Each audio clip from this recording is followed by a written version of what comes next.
DeMarcus Cousins, we're here. You're officially a member of the Golden State Warriors, and we're actually here in Steve Kerr's office. Has it hit you yet, like just what you've been through and being here right now?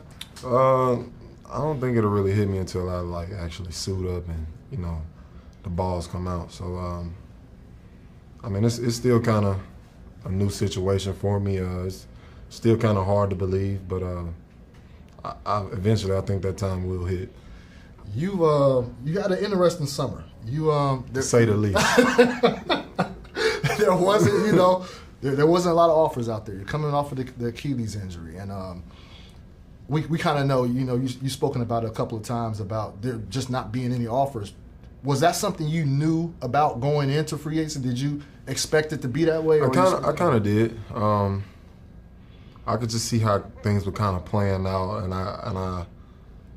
and I could see like it was going to be a rough situation for me to go this drastic. No, but I knew it would be a tricky situation for me. But especially to get what I was looking for out of free agency. So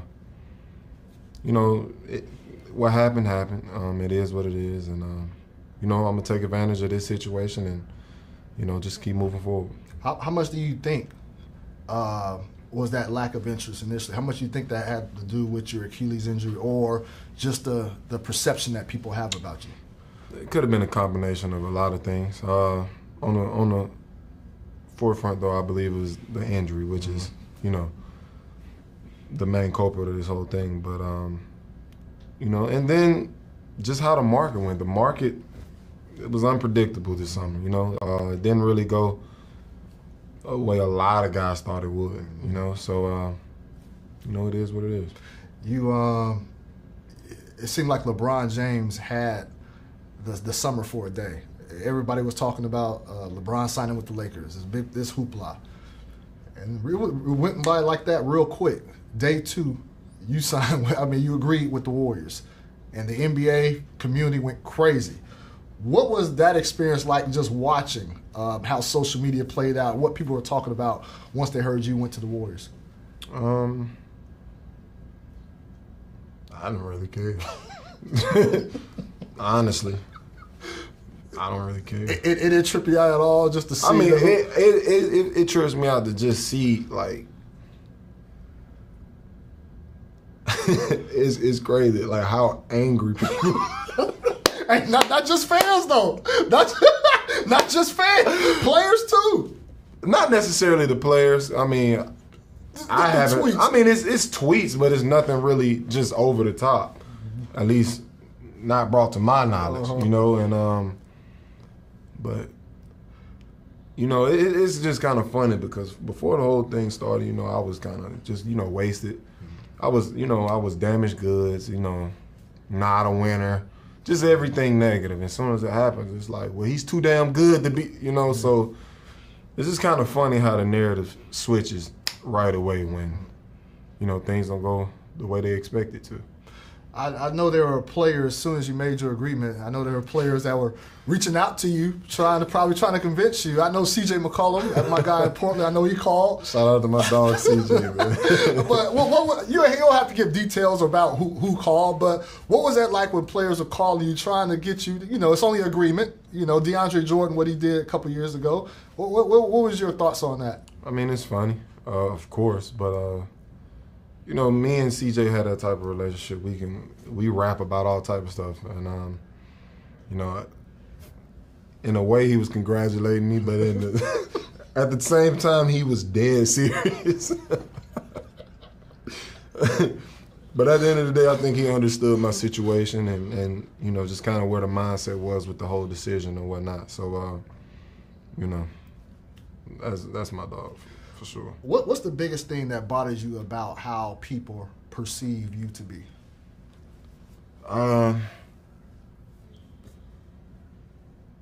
just to the point now where it really doesn't. I've become numb to it. Like, if you live, I put it like this: if you live your life to satisfy every person that critiques you, like, you'll drive yourself crazy. Like, you will never satisfy everybody and what they feel you should do, especially being in this position. You'll never satisfy. It'll be somebody that disagrees with what's going on. I don't care. I don't care. Like, I don't care because anything and everything that's being said and is going on is harmless. Like, I walk around with my head high and I walk around comfortable. I'm good. What they gonna do? No doubt. I remember, I wouldn't call it an incident, but I remember a couple years back in Portland when you were playing for SAC, and you probably forgot about this, but I remember a technical was called on you. Mm-hmm. And at the time, it was a mistake. The PA announcer made a mistake. Said, technical's on DeMarcus Cousins. And I remember you went over there and you said something to him. And I'm in the distance watching. And I tweeted out, DeMarcus is, I said something about aggressively going over there, approaching the PA announcer. Bad phrasing the words on my part. But the PA announcer said, my bad, it was Matt Barnes. Technical Matt Barnes. And I remember, I didn't have a relationship with you at the time. And I remember going into the locker room, you finished your scrum media interview. You finished it, and he was like, hey, bro, come here, have a seat. So at this point, I'm like, what's going on here? Like, I had no clue. He's like, have a seat. You have a seat. He was like, dude, why did you tweet out, something along those lines? And you explained to me just about the wording and, what the perception is of people. And I apologize then, I apologize now. Like, that was a bad phrase of wording because obviously during a game, a heated game, somebody, want to call a tech on you, and I understand that that wasn't the case. It was supposed to be on Matt Barnes, so I understood that. But is that something you're constantly fighting where, you see about the narrative or people want to say you're a bad teammate? I see you addressed that earlier. Like, how? It's not really me fighting it. I mean, because, every day I wake up and I'm comfortable in my skin. Like, I'm going to be myself regardless. Like I said earlier, I don't live for another man's opinion or another man's critique. Like, if it's positive and I feel it'll help and benefit me, and knowing the situation I'm in, you're close to the situation, yes, I take that in, I let it register, I build from it. But like Joe from Nebraska, I don't care. Like, your words mean nothing to me, and that's how I live. Like, I can't live for the next man's opinion. That's just not me. I'm comfortable. I'm comfortable in my skin. You have the Warriors are known for being like really media friendly. The players and the media core around here, pretty much have good relationships. And I think outwardly people would think that you despise the media. How do you think this connection, you with the Golden State and how they operate, how do you think you're going to be able to blend in with everything? Man, like I said, I'm going to walk around and I'm going to be myself. You either appreciate it or you don't. So, I think this is a chance for both sides, You guys have really get a chance to get to know me. Most of you haven't really been around me. You just kind of here, and then you'll have, a short stint of, communication, whatever the case may be. But I think it's just it's a chance for both sides to just kind of understand each other better. But I'll probably still tell you no to And I expect that. General Manager Bob Myers said he told you that you deserve to play in the playoffs. You deserve to shine. And it seemed like when you went down with your injury, New Orleans, first of all, I think people forget that New Orleans was kind of playing well leading up to that point before you I don't even know how many. We were on a win streak. Yeah. How did that affect you as far as, 'cause I know you get motivated by slights and things of that nature. How did that affect you when people were saying, well, they're better without DeMarcus over there? I didn't really care because I knew how invested I was with the team. I knew how much I wanted the team to continue to be successful. Myself and Nico Miritich, we share the same age. Yeah. We were pushing for that. I wanted it to continue to be a great situation. And in that instance, I was using this time. The team can keep building. I'll prepare for next year, whatever the case may be. But, things I'm a firm believer in everything happens for a reason. Mm-hmm. So I'm going to make a positive out of every situation. And I'm going to just keep moving forward. That's all I can do. I control what I can control. And moving up to now, Draymond is one of the, I guess you want to say, best recruiters out there, known for being a guy who has relationship with a lot of players, a lot of marquee players like yourself. Was there anything about his pitch in particular that caught your attention? Man, Draymond probably had the worst pitch. Man. What was that? Like, cuz I'm pretty sure me and you gonna fight. I'm like, Draymond, like, whoa. But nah, Draymond, that's my guy. Like, you know, I respect him as a player. I respect him as a competitor. He's, you know, one of the top in his business. And just his approach to every game, like, I want that guy on my team every day. Mm-hmm.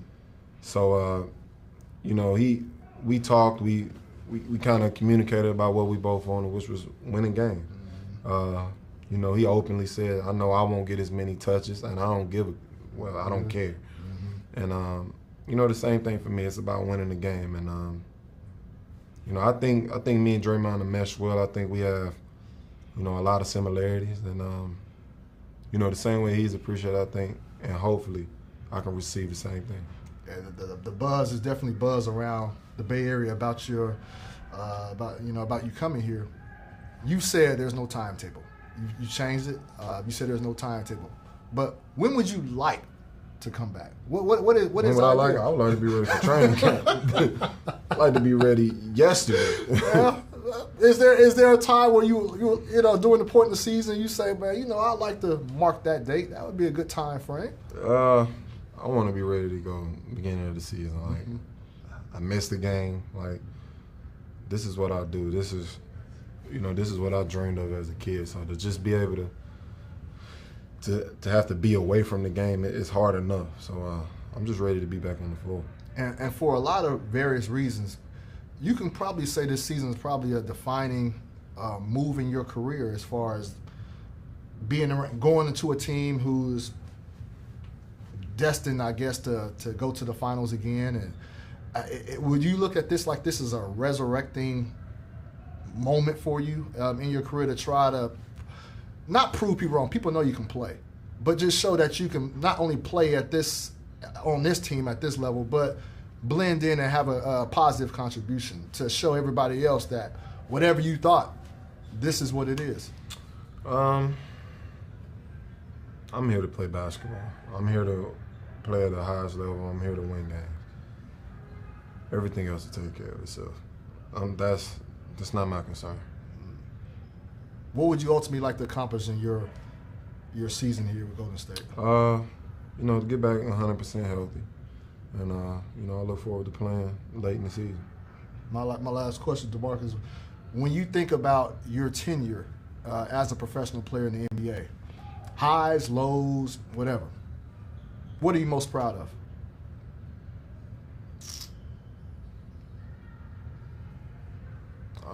I think it would just be my no-quit attitude. I've hit a lot of hurdles just early in my career, and you know, I think a lot of people would have clocked out early. I'm too stubborn. I have a prove-it attitude. I think I appreciate my story at the end a lot more than a lot of guys will, just because of what I've been through, what I've had to experience throughout this, you know, this whole business. Just the last 2 years of my life have probably been two of the hardest, ever. Mm-hmm. And, you know, I'm still pushing forward. I don't think there's any wall that'll stop me. Can you expand on that a little bit about why these last 2 years? Obviously, we know kind of transactions. I mean, it's, you know, sometimes you feel like you're at the bottom, you know? And it's easy to just kind of throw the towel in, you know? Mm-hmm. or run away from the problem or whatever the case may be. But that's not the case with me. I'm a face it head on. And like I said, there's no wall that'll stop me.